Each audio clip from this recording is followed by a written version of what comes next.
जय श्री कृष्ण चैतन्य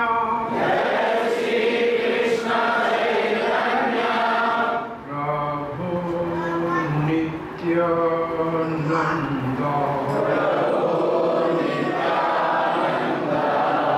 श्री अद्वैत गदाधर श्रीवास आदि गौर भक्तवृंद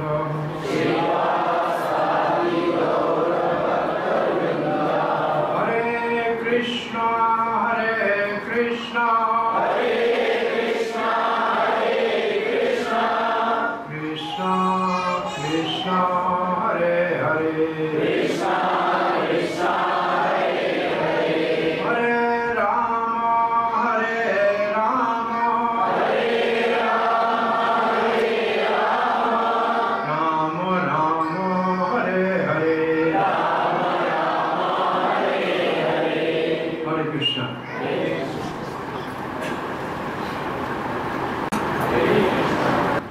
तो आप सबका स्वागत है स्कान बलराम देश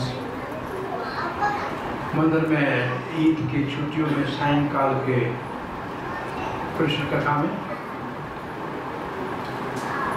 भाग्य से साल में ये मधुर कृष्ण भक्ति को वर्धन करने वाला, कृष्ण भक्ति बढ़ाने वाला और सब भक्तों के घर में भगवान आनंद से पधारने वाला महीना आ रहा है। जिस महीने में भगवान आपके घर में आएंगे और हम आप उनका स्वागत करेंगे। दुनिया के घर में मेहमान आते हैं, भक्तों के घर में भगवान आते हैं। तो ये बड़ा सुंदर महीना, दी मंथ, दामोदर का महीना, भगवान श्री कृष्ण परम करुणामय है, भक्त वत्सल है। भगवान और भक्तों के बीच में जब कंपटीशन होती है,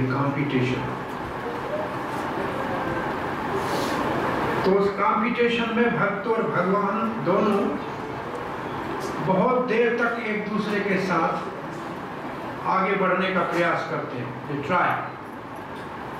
लेकिन जब कंपटीशन क्लाइमेक्स पे पहुंचती है, उस वक्त भगवान हारते हैं और भक्त जीतता है। भगवान हारते हैं और भगवान के हारने में भगवान की महिमा है और भक्त जीतता है। बड़ी अद्भुत भगवान की लीला है। ऐसा दयालु भगवान आपको कहीं नहीं मिलेगा जो भक्त से हारने में बड़ा सुखी होता है, आनंद होता है। महाभारत के युद्ध में एक तरफ भगवान के भक्त भीष्म देव ने प्रतिज्ञा की कि कृष्ण को, उसके वचन को तोड़ने के लिए मैं मजबूर कर दूंगा, और एक तरफ कृष्ण का अपना वचन था कि मैं कभी अस्त्र शस्त्र नहीं उठाऊंगा युद्ध भूमि में। और एक और वचन भगवान के भक्त के द्वारा कृष्ण ने भगवत गीता में कहा है। कौन सा वचन? कौन्ते प्रतिजानी नमे भक्त प्रणश्यति। हे कुंती पुत्र अर्जुन, दुनिया को जाके घोषणा करके सुना दो, मेरे भक्त का कभी नाश नहीं होता। My devotees never perishes. अब भगवान को इस वचन की रक्षा करनी थी कि मेरे भक्त का कभी नाश नहीं होता, और क्योंकि ये भक्त को दिया हुआ वचन है, अर्जुन को, अर्जुन ने ये वचन घोषणा अर्जुन ने की। अब ऐसी स्थिति में, हरे कृष्ण, ऐसी स्थिति में अब एक भक्त ने तो ये वचन कर लिया कि मुझे कृष्ण के वचन को तोड़ना है, ये भीष्म देव का वचन है। तो इस कंपटीशन में भीष्म देव ने इतना घोर युद्ध किया कि अर्जुन का प्राण संकट में देखा, और श्री कृष्ण ने कहा अब तो मेरे भक्त की रक्षा करना मेरा धर्म है। भक्त की रक्षा करना मेरा धर्म है, मेरे वचन को छोड़ो, वचन को टूटने दो। मेरा वचन टूटेगा ना मेरे भक्त की रक्षा तो होनी चाहिए, लेकिन भक्त की रक्षा करना एक मेरा वचन है और दूसरे भक्त के वचन की रक्षा करना ये भी मेरा धर्म है। अब कैसे बुद्धिमानी से भगवान रथ से कूदे, एक रूप में रथ से कूदे। रथ से सारथी का उतर जाना रथी के लिए बहुत बड़ा संकट है। रथी रथ को कोई हिलाएगा नहीं तो क्या करेगा। आप ये समझ लें कि बहुत ट्रैफिक जाम के अंदर आपको गाड़ी चलाने वाला ड्राइवर उतर के भाग जाए, आप क्या करोगे? अब ये तो चारों ओर से ट्रैफिक जाम हो, अंदर बैठे हुए आदमी का क्या हाल होता है? आपने देखा है कभी ऐसी स्थिति होती है? तो ऐसे लिखा है कि श्री कृष्ण उतरे और अदृश्य रूप से अभी रथ को भी संभाल रहे थे। जब एक कृष्ण अनेक होकर रास नृत्य कर सकते हैं, रास लीला कर सकते हैं, एक कृष्ण एक होते हुए 16,108 रानियों के महल में रह सकते हैं, तो क्या एक कृष्ण एक रथ के ऊपर बैठे और एक नीचे नहीं उतर सकता क्या? अदृश्य रूप से कृष्ण रथ को, अर्जुन को, इसे रथ को छोड़ना दिखे नहीं, लेकिन अर्जुन ने कहा कि ये तो बड़ा अनर्थ है, मेरा मित्र मेरे कारण अपनी प्रतिज्ञा तोड़ रहा है, ये तो मुझे अच्छा नहीं लग रहा है। अब अर्जुन को अपना भाव लगा कि मैं ऐसा करने नहीं दूंगा। अब कितना कॉम्प्लिकेटेड केस हो गया। अर्जुन को अपनी परेशानी, कृष्ण को अर्जुन के रक्षा की परेशानी, भीष्म को अर्जुन के मारने का प्रतिज्ञा, ये संकट ऐसा गोलमोल हो गया। कृष्ण क्रोध में नीचे उतरे और उतर के इधर उधर देखा, वैसे उसको देखने की जरूरत नहीं, उनको अपना सुदर्शन चक्र नहीं निकालना था, क्योंकि वो निकालने से तो असली प्रतिज्ञा टूट जाती। तो प्रतिज्ञा टूटे भी और नहीं भी टूटे, ये बहुत बड़ा कलाकार है कृष्ण, बहुत बड़ा कलाकार है। अब क्या करना था? अब एक रथ का टूटा हुआ पहिया उठा लिया। बहुत से रथ तो युद्ध भूमि में टूट ही गए थे, किसी एक रथ का पहिया है उठा। रथ चरण, रथ के पहिए कहते, रथ का पांव वही है, उसको उठाया और बहुत क्रोध में भीष्म की ओर भागे। धरती कांपने लगी। एक तो भगवान प्रतिज्ञा तोड़ने जा रहे हैं पृथ्वी के ऊपर, ये तो पृथ्वी भयभीत होकर कांपने लगी। तो भगवान ने अपने जो पीला पीतम्बर ऐसे कंधे के ऊपर ओतरी थी, वो भगवान को याद तो रहा नहीं, उस ओतरी को भगवान ने गिर गई पीछे और धरती के ऊपर गिरी, और भगवान को ओतरी भी याद नहीं रही, कपड़ा गिर गया पता नहीं लगा। लेकिन भगवान का भाव था पृथ्वी को कपड़ा उड़वा के चुनरी, बोला शांत रहो, पृथ्वी का टूटेगी भी नहीं भी टूटेगी, आप इसकी चिंता मत करना। पृथ्वी को शांत किया और इतनी देर में अर्जुन रथ से कूदा। अब जब ड्राइवर ही भाग गया तो रथ के उतर से वो भागा, लेकिन काम भागा, कृष्ण को जाके पांव से पकड़ा, तुम मत जाओ, तेरी प्रतिज्ञा टूट जाएगी, हे कन्हैया तुम ऐसे मत करो। और भगवान ऐसे तेज जा रहे थे, अर्जुन उसके पीछे खींचा जा रहा था जैसे बच्चा मां के पीछे जाता वैसे लटका हुआ जा रहा। और इस स्थिति में श्री कृष्ण को भीष्म ने देखा, भीष्म ने अस्त्र शस्त्र नीचे रख के हाथ जोड़ दिए भीष्म ने। उस छवि को ऐसे देखते देखते रह गए। अब कंपटीशन भीष्म और कृष्ण के बीच में थी।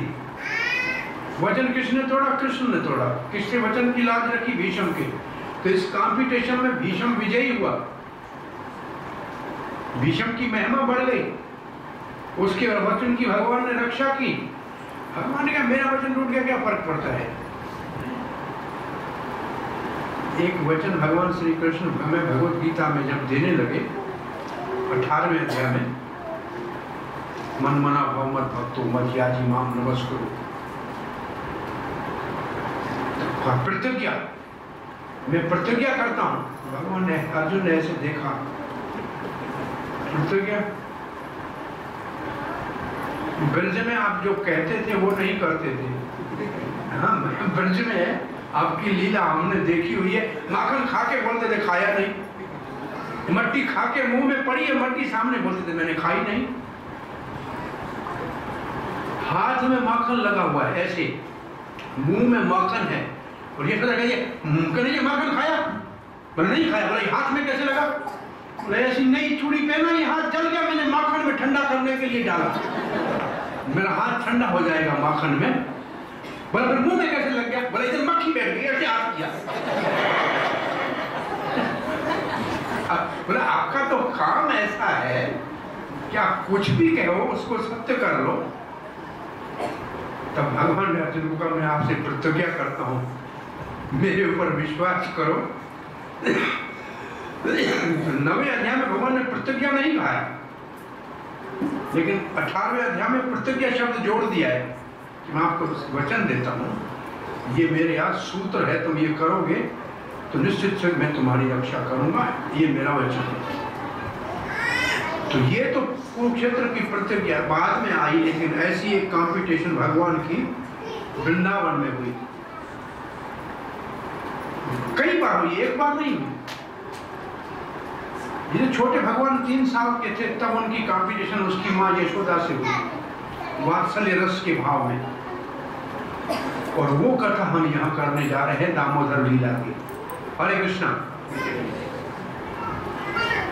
एक कंपटीशन भगवान की गोपियों के साथ हुई। गोपियों को कहा तुम जाओ, गोपियों ने बोला नहीं जाएंगे। बोला तुम जाओ, तुम्हारे घर वाले परेशान होंगे। बोले नहीं जाएंगे। भगवान परीक्षा ले रहे थे, और गोपियां सर्वधर्मान परित्यज्य की पूर्ण मूर्ति है, सब धर्म का परित्याग करके आ गई। कृष्ण के पास आई तो जाति धर्म, कुल धर्म, जो स्त्री धर्म, जो दुनिया के धर्म है वो सारे कोठड़ी में बांध के जमुना में बहा दिया, कुछ भी धर्म साथ नहीं। और वहां वो भगवान का नहीं, जाओ जाओ तुम्हारे बच्चे रो रहे हैं, जाओ तुम्हारे घर वाले परेशान हो रहे हैं, तेरा दूध चूल्हे के ऊपर जल रहा है। बोला ये सब आपके मिलने के बाद किसी की जरूरत नहीं है हमको। भगवान कहते रहे, गोपियां नहीं गई और गोपियां जीत गई और श्री कृष्ण हार गए। ऐसे माँ यशोदा और कृष्ण के बीच में एक कंपटीशन हुई, और उस कंपटीशन में कैसे यशोदा जीत गई और कृष्ण हार गए, और इस महिमा के लिए ये दामोदर महीना है पूरा।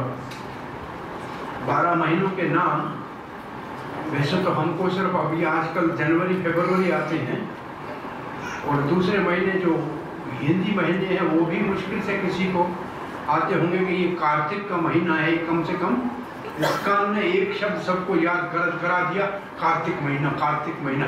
नहीं तो लोग इसी को नवंबर कह के काम चला देते हैं। तो इन महीनों का दूसरा एक 12 महीनों का 12 भगवान के नामों से नाम है।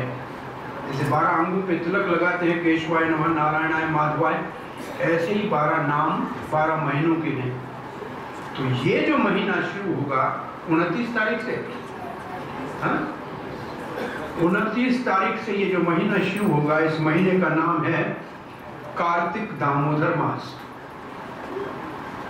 इस महीने का इष्ट देव पूजनीय भगवान किसकी पूजा करनी चाहिए इस महीने में, वो राधा दामोदर। भगवान राधा दामोदर की पूजा इस महीने में करनी है। हमारा इष्ट देव है। कैसे पूजा करनी है? भगवान दामोदर पूरा महीना बंधे हुए खड़े रहेंगे आपकी पूजा को स्वीकार करने के लिए। अब आपको सिर्फ आके एक दीप जलाना है और भगवान के सामने ऐसे घुमाना है, वो भी इसलिए कि भगवान का चेहरा आप देख सको। और भगवान का चेहरा इस लीला में भयभीत है। शतांक नेत्रम, भयभीत ऐसे नेत्र है।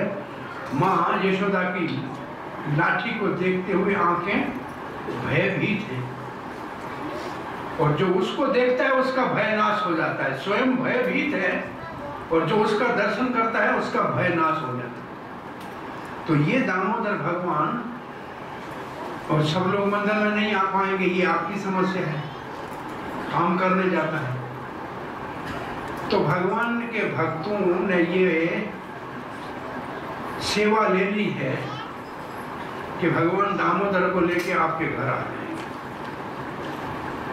और भाग्यशाली के घर में, जिसके घर में दामोदर की आरती होगी, दामोदर का दर्शन होगा, दीप होगा, वो समझ लो कि वो दिन उनका घर गोलोक धाम हो जाएगा।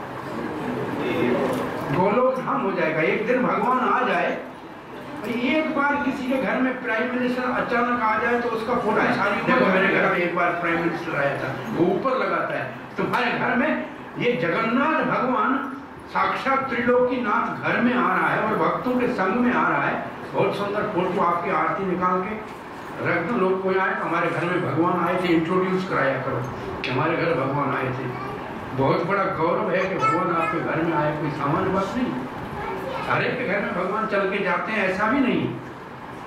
ये तो भगवान भक्तों के पीछे चले जाते हैं, नहीं तो नहीं आएंगे। भक्त लाएंगे तब आएंगे।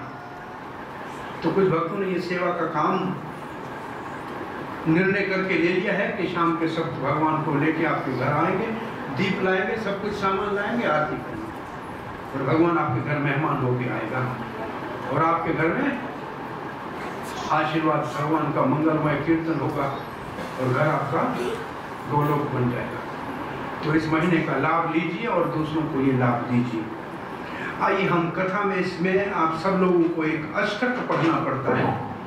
अष्टक का मतलब 8 श्लोक। अष्टक में 8 श्लोक होते हैं और ये 8 श्लोक एक मुनि हुए हैं, उसका नाम है सत्यव्रत मुनि। और ये अष्टकम पद्म पुराण में ओरिजिनली है, जो आज के पद्म पुराण में नहीं मिलता है। पद्म पुराण 6 उन पुराणों में से एक पुराण है जिसमें सत्वगुण प्रधान भगवान विष्णु के भक्त जिसका अध्ययन और वर्णन और श्रवण करते हैं। 18 पुराण है, उसमें से 6 तमोगुण प्रधान लोगों के लिए है, जिन लोगों का तमोगुण का प्रभाव ज्यादा होता है। उन लोगों के लिए भी व्यास देव ने कुछ शास्त्र लिखे हैं पुराण, जिसमें से वो आस्ते आस्ते अपने आप को नेम में रेगुलेट कर सके। 6 पुराण रजोगुण प्रधान लोगों के लिए है, जो रजोगुण में है उनके लिए 6 पुराण है और 6 पुराण सतोगुण प्रधान लोगों के लिए है।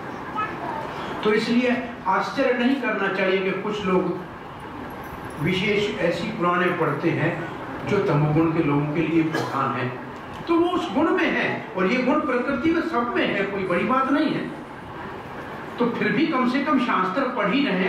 लेकिन भाग्यशाली वो है जो सतोगुण प्रधान पुराण, जिसमें भागवत पुराण सब पुराणों का सिरमौर है और पद्म पुराण है, स्कंद पुराण है, विष्णु पुराण है, ये सतोगुण प्रधान पुराणों में आते हैं। तो उस पुराण में इस सुंदर अष्टक का वर्णन है और भगवान श्री चैतन्य महाप्रभु के साक्षात शिष्य, डायरेक्ट डिसाइपल श्री सनातन गोस्वामी पाद और दूसरे गोपाल भट्ट गोस्वामी। गोपाल भट्ट गोस्वामी श्री रंगम मंदिर के पुजारी वेंकट भट्ट के पुत्र थे, जो दक्षिण भारत में दुनिया का सबसे बड़ा मंदिर, जो सबसे बड़ा मंदिर दुनिया में है वो श्रीरंगम है। उसके 4 महीना चतुर्मास का महाप्रभु वहाँ रहे थे वेंकट भट्ट के घर में और गोपाल भट्ट उनका छोटा बच्चा उनकी सेवा करता था। ये ऐसे ही देखना चाहिए जैसे नारद पूर्व जन्म में चतुर्मास में उनके वहाँ कोई साधु रहे और वो भक्त बन गया, या महाप्रभु इस ब्राह्मण के घर में रहे और छोटा बालक महान भागवत पुरुष हुआ। ऐसा अद्भुत ये भगवान का भक्त हुआ, ऐसा अद्भुत ये भगवान का भक्त हुआ जिनके लिए भगवान एक बार, जैसे यहाँ भी आप लोग कभी श्रद्धा से मंदिर में आते हैं, कोई फूल लाता है, कोई फल लाता है, कभी कोई कपड़े लाता है भगवान के लिए, कभी कोई माला लाता है, कभी आभूषण लाते हैं जिन भगवान को हैं, तो भक्त लोग अर्पण करते हैं। तो एक भक्त सारे मंदिरों में कुछ आभूषण, माला और कपड़े लाया और दिया, और गोपाल भट्ट को भी दिया। और गोपाल भट्ट कहते हैं मेरे ठाकुर जी को क्या पहना, ये तो सालंग्राम है, शिला है सालंग्राम की। सालंग्राम की बटिया एक नदी है नेपाल में, उसका नाम है गंडकी नदी। और गंडकी नदी में जो पत्थर उतर के आते हैं, ऊपर एक कुंड है, उसका नाम है दामोदर कुंड। उस कुंड का नाम ही दामोदर कुंड है। और वहाँ कोई चढ़ के जाए और तुलसी को ऐसे पानी में खड़ी करोगे तो सालंग्राम जी ऊपर आ जाएंगे। तुलसी और सालंग्राम का आपस में प्रेम का संबंध है, और सालंग्राम और तुलसी का विवाह भी होता है। तुलसी वृक्ष के रूप में आ गई और भगवान जी सालंग्राम के रूप में आ गए, नारायण जी। तो ये भी परस्पर उनकी एक लीला है। तो वहां से गए थे गोपाल भट्ट, कुछ शिलाएं लाए थे और फिर वापस डाल दिए, लेकिन वो एक सालंग्राम निकल के वापस आ जाए तो उसको ला के रख दिया। अब रात को बैठते हैं, कहते हैं ये सारे वस्त्र आभूषण, कानों में कुंडल, नाक में यहाँ मोती लगाना है, सर के ऊपर मुकुट, अभी इस गोल मोल सालंग्राम को कैसे पहनाऊंगा। रात में भगवान ने भक्त के इस भाव को भांप लिया। ऐसे भगवत गीता में प्रभुपाद ने एक एनालॉजी लिखी है। भगवान हमारे हृदय में परमात्मा के रूप में रहते हैं और हमारी इच्छा को जान लेते हैं,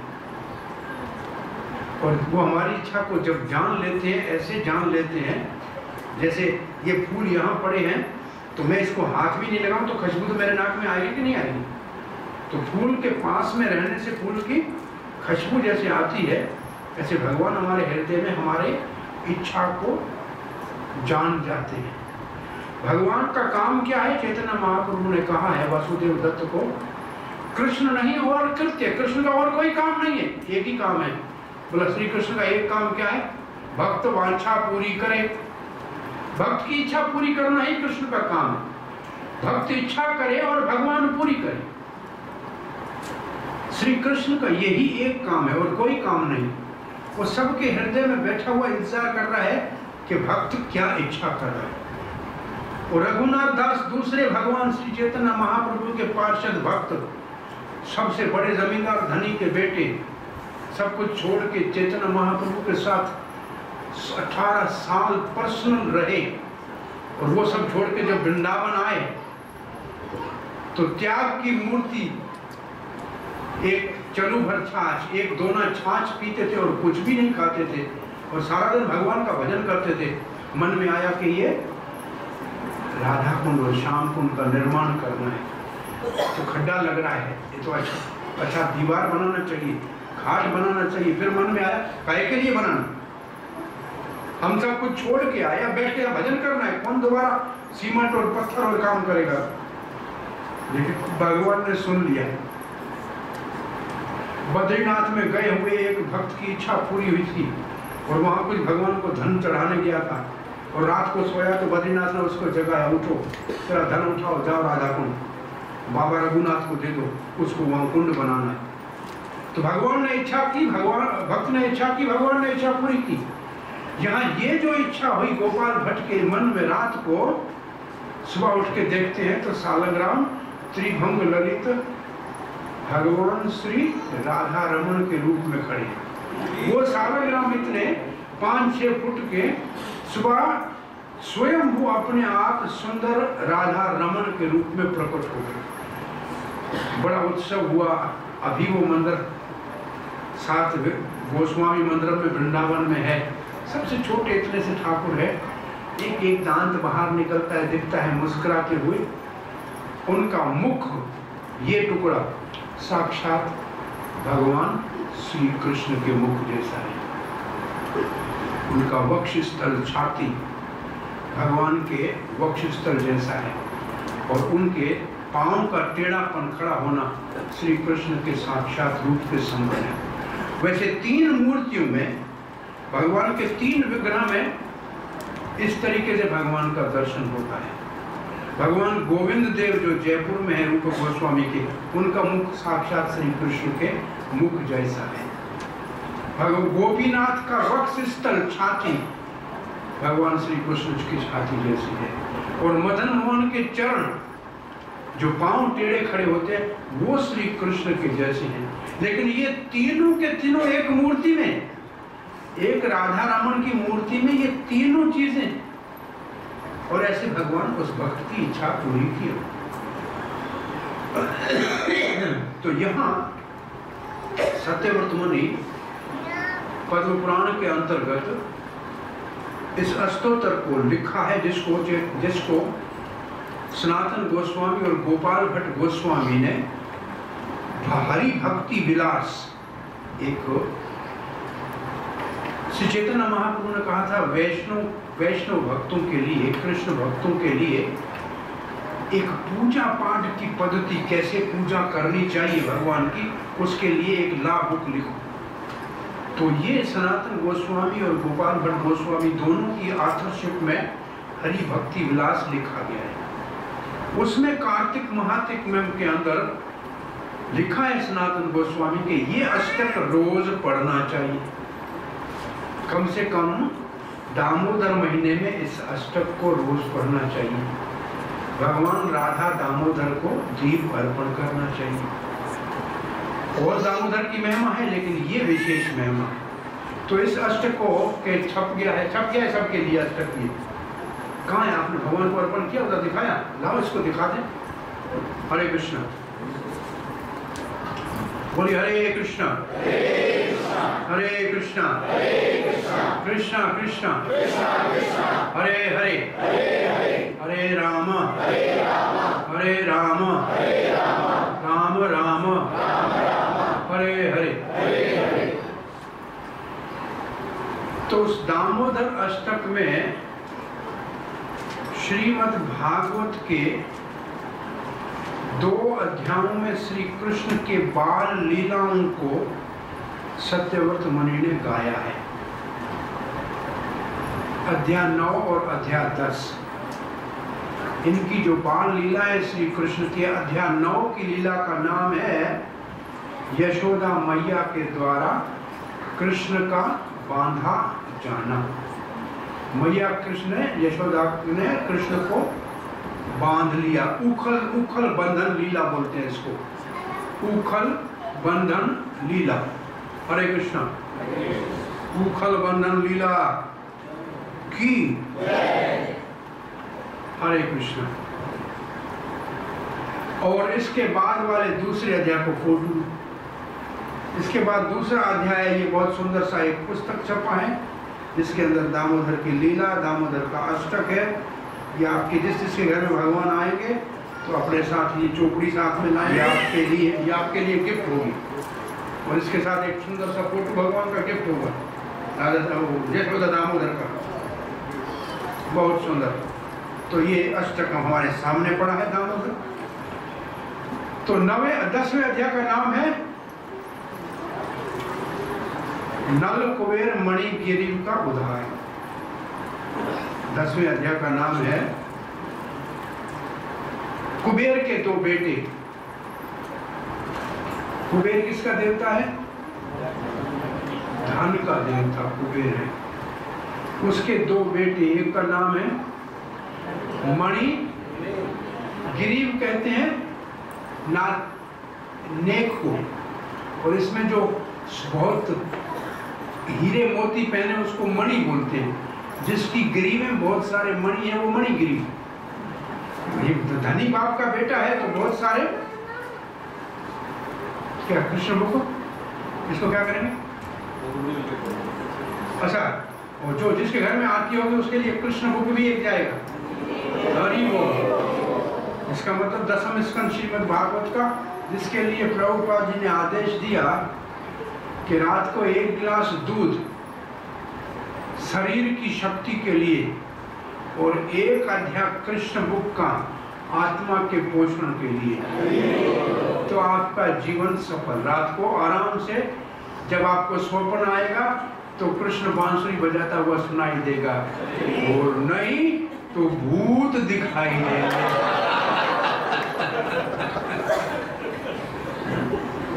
एक कृष्ण बुक और एक बहुत सुंदर चित्र और ये पुस्तक और भी बहुत सी छोटी छोटी गिफ्ट हो सकती है। भगवान आएगा कुछ भी दे सकता है, आपको कुछ भी भगवान दे सकता है, तो आपकी इच्छा के ऊपर है। भगवान सबकी इच्छा पूरी करता है, कौन सी इच्छा करते हो ये आपके ऊपर निर्भर है। हरे कृष्ण। अच्छा सेल्समैन है।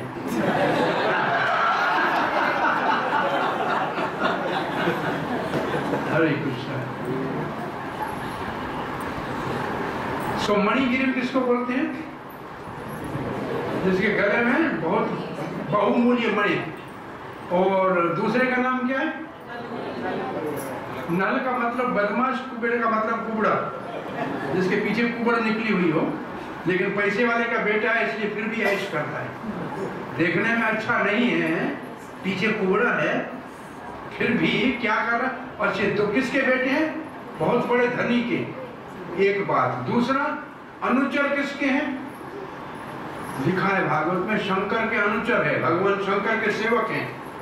अब एक पैसे वाले का बेटा और फिर किसी बहुत बड़े मंत्री का आदमी हो तो शिव के, एक शंकर जी के अनुचर दो, और तीसरा मदरा पिया हुआ, तो क्या हो गया? पहला कौन सा अंध हो गया? धन मद अंध। धन के नशे में चूर है, प्लस में शंकर जी के हम भक्त हैं, हमसे बात मत करो, पहचानते हो हमको कौन है, ये कहने का उनका स्टाइल। और उसके ऊपर क्या पिया? मदरा। अब तो नशे के ऊपर नशा चढ़ गया। हा?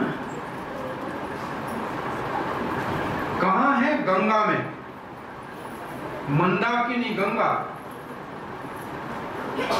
गंगा में आदमी क्यों जाते हैं? पाप धोने के लिए। और ये गंगा में नंगी स्त्रियों के साथ नहा के पाप कर रहे थे। बताओ, जहां लोग पाप धोने जाते हैं वहीं ये पाप करने जा रहे थे। ये जो थी इनकी, देखिए भागवत में लिखा है, मैं नहीं कह रहा हूं, ऐसे श्लोक एग्जैक्टली ऐसे हैं।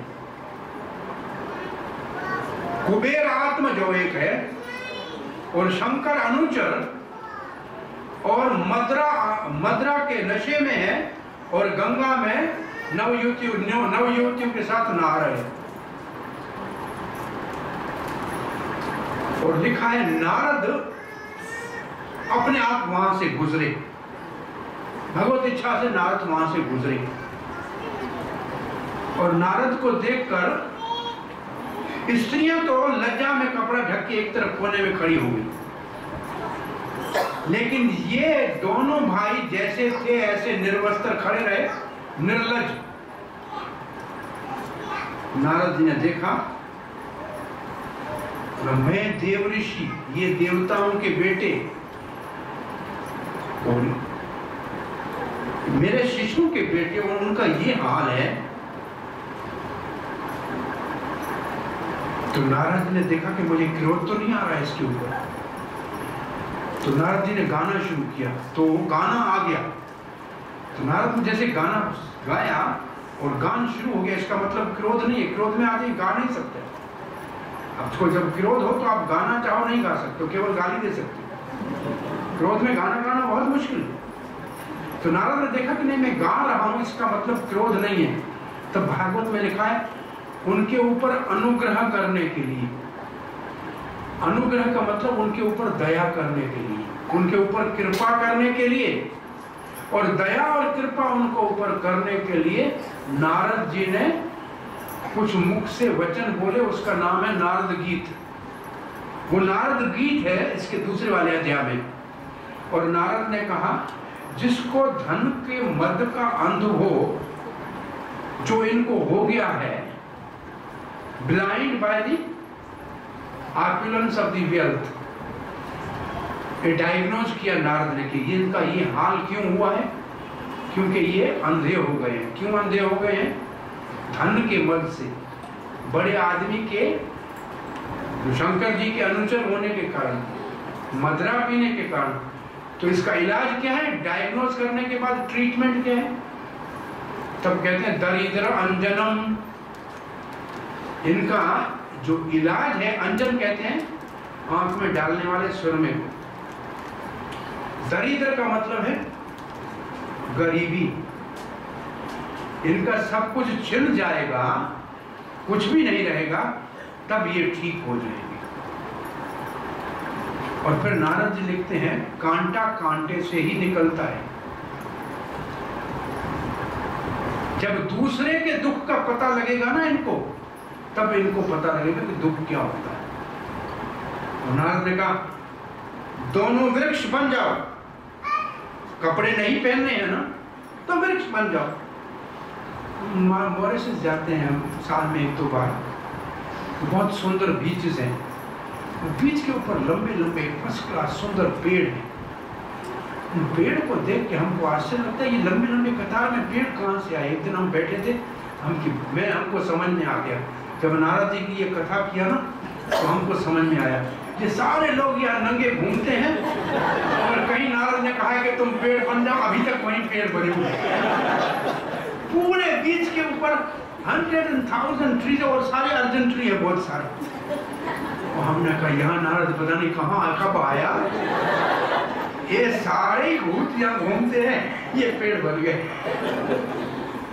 और ये लिखा है शास्त्र में, जो वस्त्र कम पहनने का प्रयास करता है, वो अपने आप को पेड़ बनाने के लिए तैयार हो जाए। क्यों? वस्त्र पहनना ही नहीं है। फिर भी लोग इतने दयालु हैं, किसी पेड़ के ऊपर 4-5 वस्त्र बांध के आ जाते हैं।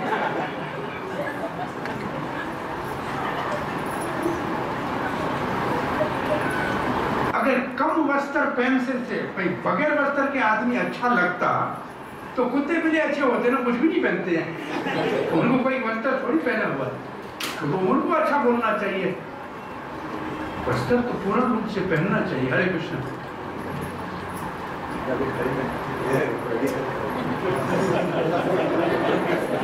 हरे कृष्ण। तो नारद ने फिर आगे लिखा है गीत में, गरीब के घर में साधु अपने आप चला जाता है, और धनी आदमी के दरवाजे के ऊपर लिखा होता है, कुत्तों से सावधान। और साधु कैसे अंदर जाएगा? एक साधु, हमारे भक्त बड़े, इस्कॉन के भक्त तो 5 स्टार भक्त है ना, तो गए, लिखा था कुत्तों से सावधान। उसने फोन किया, बस देखते नहीं हो कुत्ते से? बोला, कौन से कुत्ते से? कौन से वाले कुत्ते से सावधान? अंदर रहता है उससे, बाहर है उससे? भाई पिल्यूरल में लिखा था कुत्तों से सावधान, कितने कुत्ते हैं?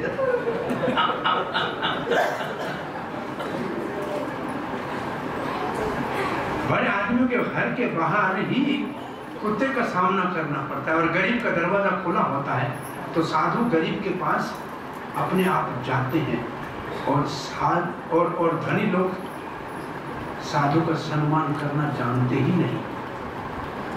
आज भी वृंदावन में जाइए, गरीब ब्रजवासी हैं बेचारे, लेकिन हजारों साधु रहते हैं, सबको एक रोटी मिलती है। हर घर से 4 रोटी घर में होंगी, तो एक तो साधु को देगा ही देगा। और बंबई में किसी को कहोगे रोटी खिलानी है, तो पुलिस को बुलाएगा, नहीं खिलाएगा। बहुत मुश्किल है। धनी आदमी, आप तो अपने आप यहाँ से गाड़ी से कैसे भी मेहनत करके कथा में आ जाते हो। बड़े धनी आदमी को गाड़ी भेजे तब भी नहीं आएगा, फ्लाइट का टिकट तो तब भी नहीं आएगा, बहुत मुश्किल है। तो नारद कहते हैं, क्योंकि गरीब के पास साधु चला जाता है, उसके पास धन नहीं होता है, और हरि कथा सुनता है, तो वो भगवान को अपना धन मान लेता है, इसलिए उसके दुख दूर हो जाते हैं, वो वापस भगवान के पास आ जाता है। कम से कम ये दरिद्र को लाभ है। अब दोनों डर गए, नारद को पहचान लिया, नशा उतर गया। हाँ नारद बाबा, हमारे को कृपा करके क्षमा कर दो, हम मूर्ख हैं। तो नारद ने कहा, कोई बात नहीं, अब तुम पेड़ तो बनो, लेकिन तुम पेड़ बनना नंद भवन में, गोकुल में। नंद बाबा के जो बहुत बड़ा विस्तृत 10-20 किलोमीटर में उनका पूरा घर है, आंगन है, वहाँ आप पेड़ जाके बनना।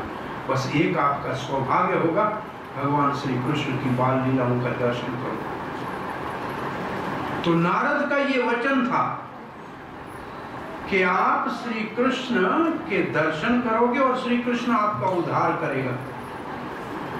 तो भगवान श्री कृष्ण को नारद के वचन को पूरा करना था। श्री कृष्ण का ये काम है कि भक्त का वचन पूरा करना है। तो एक तो नारद के वचन को पूरा करना था, क्योंकि नारद ने ये वचन दिया था नल कुबेरोमणि जी को कि श्री कृष्ण आपका उद्धार करेंगे। तो एक तो ये कहानी हो गई उनका उद्धार करने की। अब हुआ क्या है, सत्यव्रत मुनि का हमने पहला श्लोक पढ़ा था 2 दिन पहले, कल सुबह भी यही कथा करेंगे। तो पहला श्लोक बच्चे लोग क्या है, पढ़ो। नमामीश्वरं सच्चिदानन्दरूपं रसकरकुण्डलं गोकुलेशायमानं यशोदाभिलोकराजधावनं परामृष्टमत्यन्तदुर्जयगोप्या। इसके ऊपर चर्चा की थी। सत्यव्रत मुनि कहते हैं मंगलाचरण में, मैं ईश्वर जो सबका नियंता है, सर्वशक्तिमान है और मेरे निज प्रभु है और जिसका स्वरूप सच्चित आनंद घन है, उसको मैं नमस्कार करता हूँ। तो पहले इसको बोलते हैं नमस्कार, इष्ट नमस्कार। और फिर वस्तु क्या है, क्या इसमें क्या आपको सुनाने जा रहा हूँ, तब कहते हैं मैं आपको एक सुंदर कृष्ण की लीला सुनाने जा रहा हूँ। कैसे कृष्ण है, बोला उसके मुख की ओर देखोगे तो चमकते हुए कानों के कुंडल दिखाई देंगे। और चमकते हुए कानों के कुंडल वाला ये कृष्ण गोकुल ब्राजमानम, ब्राजमानम का मतलब प्रकाशित कर रहा है गोकुल को। गोकुल के लिए ऐसे लिखा है कि वैकुंठ से भी ज्यादा ऐश्वर्यशाली गोकुल है भगवान का वृंदावन। भगवान श्री कृष्ण के जन्म के दूसरे दिन नंद बाबा ने क्या उत्सव मनाया था, नंद उत्सव। हाँ, नंद उत्सव में जो आ रहे थे ब्राह्मण, उनको नंद बाबा क्या दे रहा था, जो है वो ले जाओ। तो नंद बाबा का एक नाम है महामना। महामना का मतलब जिसके पास जो है उससे ज्यादा देने की दिल हो। मानो जेब में 10 रुपए है तो 50 रुपए देने की जिसकी इच्छा हो, उसको महामना कहते हैं। ये नहीं कि कल के लिए क्या है। तो नंद बाबा ने घर से कुछ ब्राह्मण चावल ले जा रहे थे। सामने दूसरे ब्राह्मण आए, अरे क्या ले जा रहे हो, चावल? पागल हो, उधर चांदी मिल रही है, चांदी। चावल उधर फेंक दिया, बोरी फेंक के गए वापस, उधर चांदी उठाई, चांदी का ऐसे बोरा उठा के जा रहे हैं, कटुक बहुत पड़ा। सामने दूसरा आया, क्या है? नंद बाबा के घर से आया, चावल ले जा रहे हो। चांदी, सोना मिल रहा है, सोना। वो चांदी उधर फेंक दिया, रोड पे चले गए सोना उठाने। अब सोना जितना चाहिए उठा के जा रहे थे, कोई आया, क्या सोना ले जा रहे, पागल हो? नंद बाबा के घर से हीरे मोती दे रहे। अब भागते हुए दोबारा गए तो हीरे मोती। अब जो जहां से जाए, कहीं चांदी, कहीं सोना, कहीं हीरे, कहीं मोती। ब्रज के कण कण में लक्ष्मी लौट रही है। ये गोपी गीत का पहला श्लोक है कि जहां ब्रज के कण कण में स्वयं लक्ष्मी वैकुंठ को छोड़ के और ब्रज का जो सुंदरता बढ़ा रही है। क्यों? क्योंकि भगवान श्री कृष्ण यहाँ पधारे हैं। सो कृष्ण के आने से गोकुल ब्राजमानम बहुत चमकने लगा। गोकुल कैसा है? जहां गाय है, गोप है, ग्वाल है, लेकिन भगवान श्री कृष्ण के कारण चमकने लगा। और इतने सुंदर चमकते हुए गोकुल के अंदर श्री कृष्ण कानों में कुंडल पहने हुए भाग रहे हैं। क्यों भाग रहे हैं? खेलते हुए भाग रहे हैं? नहीं, डर के मारे भाग रहे हैं। यशोदा भी यशोदा के भय से भाग रहे हैं। यशोदा से भय लग रहा है। क्यों भय लग रहा है? तो कहते हैं भय क्यों लगा है, इसके लिए पूरी कथा बतानी पड़ेगी। वो भय का कारण क्या है? तो भागवत से हम कल परसों पढ़ रहे थे। एक बार की बात है, यशोदा मैया ने अपने दासियों को दूसरे काम में लगा दिया, इंद्र पूजा की सेवा में लगा दिया और मन में विचार किया। पहले नहीं करती थी यशोदा, इसका मतलब मंथन यशोदा पहले नहीं करती थी, क्योंकि रानी थी, नंद रानी थी, नंद तो कहे नहीं, वो तो आनंद में नंद के घर में रहती थी, दूसरे को यश देती थी स्वयं, ऐसी यशोदा थी। लेकिन आज उसने कहा कि रोज शिकायत आती है कि मक्खन दूसरे के घर में खाने जाता है, इसका मतलब मक्खन ये अच्छा नहीं बनाती है मेरी सेवका, मैं स्वयं आज अपने हाथ से मक्खन बनाऊं। तो ये माँ का बहुत उत्तम भाव है कि मेरे हाथ का बच्चा खाएगा तो बच्चा बहुत सुखी रहेगा। इसलिए आप तो यहाँ कम से कम माताएं अपने आप से हाथ से बनाना है, क्योंकि कोई रख नहीं सकता है। घर में जो रखते हैं उसको क्या बोलते हैं अंग्रेजी में? हाँ, मेड। और वो जब बनाएगी उसका जो खाएगा वो क्या बनेगा? मेड। माँ खिलाएगी तो बच्चा बनेगा, मेड खिलाएगी तो मेड बनेगा।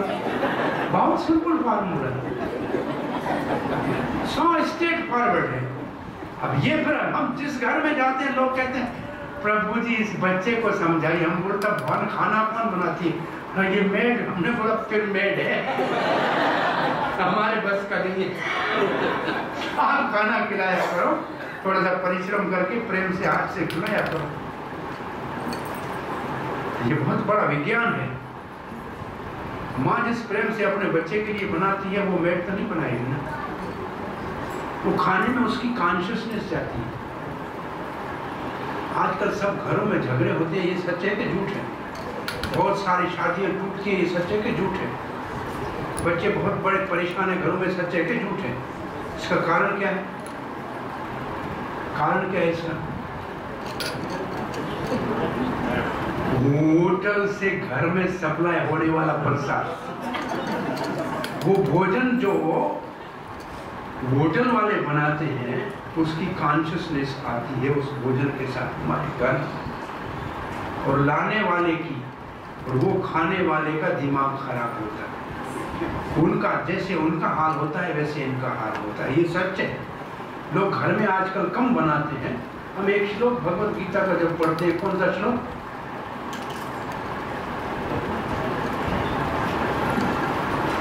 वो श्लोक ऐसे हैं, ये पचंती आत्म कारणात्, दूसरी लाइन में, पहली लाइन क्या है? यज्ञ शिष्टासने संतो मुच्यन्ते सर्वकिल्बिष, ये पहली लाइन है। यज्ञ में श्रेष्ठ जो बच गया, मतलब भोग लगाने के बाद जो प्रसाद आया, अश्नो खाते हैं संतो, वो संत है। वो भगवान को भोग लगा के जो प्रसाद खाते हैं वो संत हैं। और उस प्रसाद से क्या होता है? यज्ञ शिष्टासनेशं तो मुच्यन्ते सर्व किल्बिष, जितने भी किल्बिष है, पाप है, अपराध है, वो सारे से मुक्त हो जाता है, क्योंकि प्रसाद हृदय को पवित्र कर देता है। दूसरी लाइन में क्या लिखा है? ये पचंती आत्म कारणात्, केवल जो अपने भोग के लिए पकाता है, खाने के लिए पकाता है, उसके लिए दो शब्द हैं। क्या दो शब्द हैं? ये पचंती आत्म कारणात्, क्या शब्द है? कहाँ के बच्चे लोग पढ़ने वाले? भुंजन्ति ते अघम पापा। भुंजन्ति मतलब खाते हैं, और अघम और पाप। अघ का मतलब क्या है? पाप। अघ का मतलब भी पाप है और पापम का मतलब भी पाप है। दो पाप क्यों लिखी है भगवान ने? हमारा कमेंट लिया अपना पर्सनल, ये और कहीं नहीं मिलेगा। ये क्यों भगवान का? ये भुंजन्ति अघम पापम, तो अघम का अर्थ भी पाप है ना, अघ मतलब पाप, और फिर पाप दोनों क्यों लिखा? क्योंकि बहुत से लोग कहते हैं हम अपने लिए थोड़ी पकाते हैं, हम तो होटल में खाते हैं। उसके लिए भगवान ने अघम लिखा है आगे कि वो सिर्फ पाप है, तुम अघम ही हो, अघम पापी डबल हो। अपने लिए नहीं बनाता, मैं बाहर से खाता हूँ, तो भगवान बड़ी बुद्धिमानी से बोलते हैं, उसके लिए एक्स्ट्रा वर्ड डाला है, डबल पाप खाते हो। सब घर में पका के अपने लिए खाते हो, भोग नहीं लगाते हो, तो सिंगल पाप। और बाहर से मंगा के खाते हो तो डबल पाप खाते हो। तो कौन सा वाला आपको पसंद है?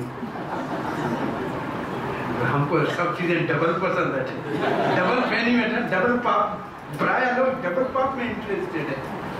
ये पचंती आत्म कारणात् भुंजन्ति ते अघम पापा, ये पचंती आत्म कारण।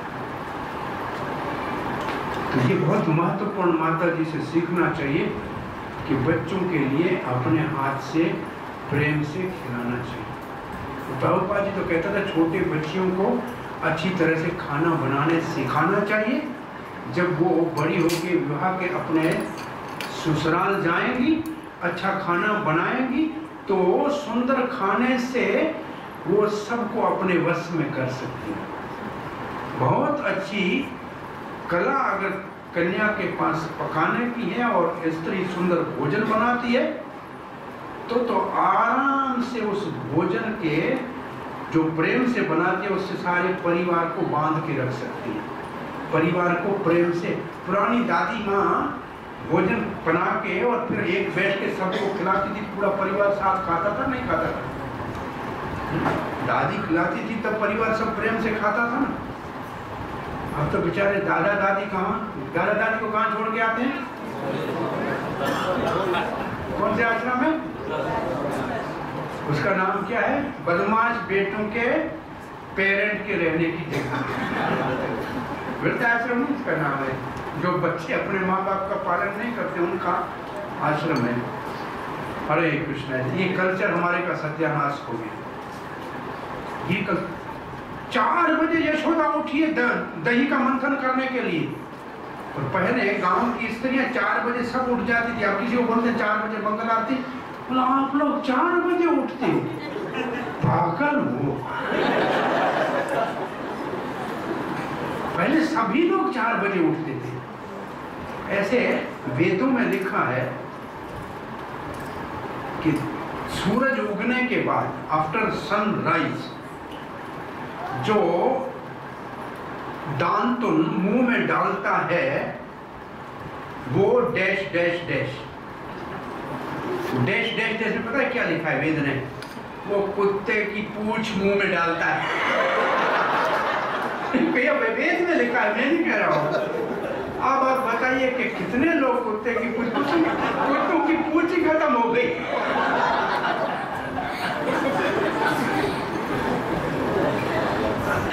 सवेरे उठना चाहिए, सवेरे उठना चाहिए, ये बहुत जरूरी है सवेरे उठना।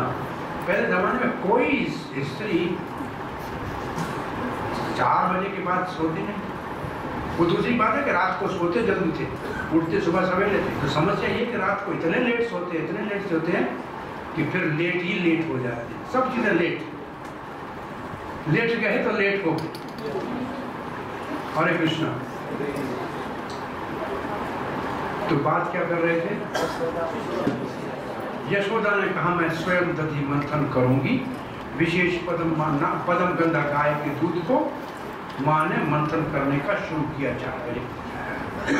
विश्वनाथ चक्रवर्ती ठाकुर लिखते हैं जो माताएं कृष्ण से वात्सल्य प्रेम करती हैं, जो मानती हैं कि ये गोपाल मेरा लाला है, उनको यशोदा के इस रूप का ठीक तरह दर्शन करना चाहिए। ये विश्वनाथ चक्रवर्ती ठाकुर ने विशेष लिखा है कि ये यशोदा का रूप। और ये कथा आपको सुनाने का फायदा क्या है? बार बार सुनाने का फायदा क्या है? आपके हृदय में भगवान के साथ कोई संबंध है जो आपको भूल गया है। आप सबके हृदय में, आप सबका भगवान से एक नित्य संबंध है जो आपको भूल गया है। इन कथाओं के माध्यम से वो संबंध आपको याद आ जाएगा। अब ये कथा सुनते सुनते आपके मन में भाव आएगा, अरे हम भी मक्खन निकाल के सिवा गोपाल को भोग लगाते। इसका मतलब आपका भाव भगवान से वात्सल्य का है। इसका मतलब आप वात्सल्य भाव आपके हृदय में जो छुपा था वो प्रकट हो गया। कुछ लोग भगवान का राम कथा सुनते सुनते मन में आता है हनुमान की तरह, कहाँ हम भी भगवान राम के सेवक होते। इसका मतलब वो कथा सुनते सुनते उनका सेवा का भाव जो होता है दास का, वो प्रकट होता है। जो भगवत गीता को प्रेम से पढ़ने में इतना आनंद लेते हैं, इसका मतलब उनका भगवान से अर्जुन जैसे प्रेम सखा का भाव है, तब उसको वो अच्छा लगता है। तो हर एक व्यक्ति को ये कथाएं सुनने से भगवान से भूले हुए संबंध को याद करने का मौका मिलता है। If you repeatedly hear this, again you hear this, तो आपका भगवान से क्या संबंध है वो आस्ते आस्ते प्रकट। You like that, and then you have to, फिर आपको यशोदा का वो ड्रेस कैसा सुंदर है वो चिंतन में करना पड़ेगा। अलता पुष्पों के सुंदर सी रेशमी साड़ी पहनी थी माँ ने, कमर के ऊपर पट्टा बांधा, बालों में मालती के फूल थे और पीढ़े के बूट पर बैठ के मंथन शरीर से कर रही थी परिश्रम। कितना परिश्रम कि मुख के ऊपर पसीना। बड़ा सुंदर एक शब्द लिखा है, माँ यशोदा के काले काले बालों से पसीना ऐसे बह रहा था जैसे काले बादलों से बरसात हो रही है।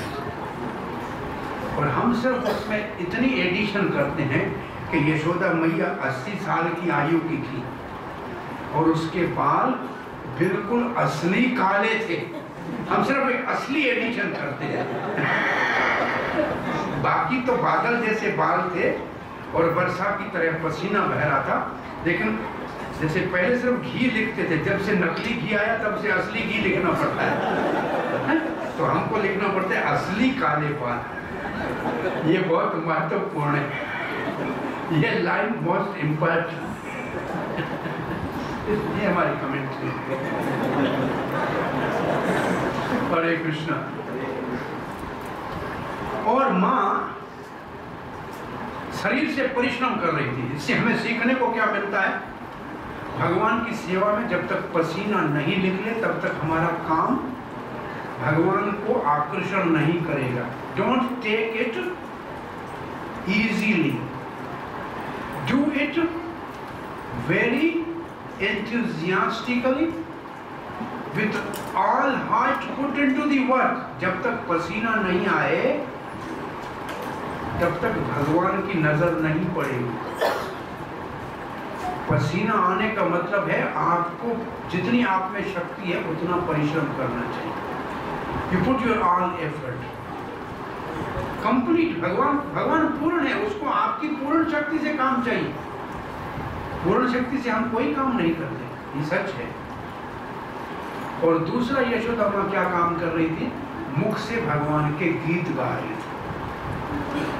शरीर से काम, मुख से भगवान का नाम, गीत, बहुत सुंदर कविता बना के उसको गा रही थी। और आंखों से भी ऐसे घरों से कभी इधर कभी उधर देख रही थी, कहीं लाला उठ तो न जाए। वही उठ के आ गया कन्हैया तो फिर मेरा काम रुक जाएगा। माताएं पुराने जमाने में सोचती थी काम करने से पहले बच्चों को इतना मक्खन खिलाती थी। मक्खन के अंदर मिश्री डाल के पहले ऐसे खिलाती थी। मक्खन खाने के बाद बच्चे को आंख बंद होने लगती है, बच्चे को सुला के फिर काम करती थी। ये माताओं के पास पहले विज्ञान हुआ करता था बच्चे को सुलाने का। दवाई नहीं देती थी, मक्खन खिलाती थी और बच्चा सो जाता था। अब बच्चे को मक्खन देते नहीं तो बच्चा सोता नहीं। कितनी माताएं बच्चे को मक्खन खिलाती हैं? एक माता जी खिलाती है बच्चे को। कौन से बच्चे को? गोपाल को। हरे कृष्ण। मक्खन कितनी माताएं बना सकती हैं? कहाँ? मटके में, मिक्सी में, हाथ वाले में? हाथ वाले में दो माता जी हाथ वाले मटके में माखन बनाती हैं। हरे कृष्णा। माता जी की जय हो। हरे कृष्ण। धन्यवाद। एक बार किसी गांव के आदमी के घर में वॉशिंग मशीन ले गई, ऊपर वाली चलने वाली। घर वाली के घर में गाय थी, गांव की थी गाय थी। उसने बोला गाय के लिए लाए। उसने सुबह सारा दही डाल के उसके अंदर वॉशिंग मशीन चला दी। ऊपर मक्खन तो आ ही गया। उसको मालूम नहीं था ये कपड़े धोने के लिए। अच्छा है हमारे घर में मैं इससे दूध मंथने का काम हो गया। ये दूसरा यूज है वॉशिंग मशीन का, टेढ़ी वाली नहीं, सीधी वाली का। असल में इससे बड़ी मशीन अब बनानी चाहिए आदमियों की धुलाई करने के लिए। सबसे बड़ी परेशानी आदमियों की धुलाई की। मैं खाना सुन रहा था, वेस्ट में लोग कहते हैं ये हरे कृष्णा वाले स्नान वालों की संस्था है, जब देखो गमछा उठा के नहाने जाते हैं। वॉशरूम में गए तो नहा के आ गए, दोपहर को नहाना है, शाम को। ये स्नान वालों की संस्था है, उनसे डर लगता है। सारा दिन स्नान करते हो, कोई काम ही नहीं। हरे कृष्णा। तो माँ यशोदा भगवान श्री कृष्ण का ध्यान कर रही थी, कृष्ण के गुण गा रही थी और कृष्ण के लिए माखन का निकालने का परिश्रम कर रही थी। अब सोए हुए श्री कृष्ण माँ के इस, वैसे लिखा ही है कि उनको भूख लगी इसलिए जाग गए। कैसे भगवान है? भगवान का एक नाम है आत्मा राम। किसी को कुछ नहीं चाहिए, उसको भूख लगती है और दूध पीने की इच्छा हो गई। जिसको कुछ नहीं चाहिए उसको इच्छा पैदा हो गई माँ का दूध पीने की। का हमने बात की थी, उतर के नीचे आए, माँ के पास खड़े हुए, माँ की आंखें बंद थी। उसने मंथनी को पकड़ लिया, काम रुक गया, माँ की गोद में चढ़ गए, माँ ने काम बंद कर दिया, माँ ने बच्चे को दूध पिलाना शुरू कर दिया। अब आज श्री कृष्ण को दूध पीने दीजिए। पेट भर के दूध पी लेता है। कल सुबह यहाँ से आगे कथा, इस कथा में यहाँ बहुत बड़ा रोचक प्रसंग है, बड़ा हंसने के लिए मजेदार बातें हैं, लेकिन अब नहीं बताऊंगा, टाइम हो गया। हरे कृष्ण।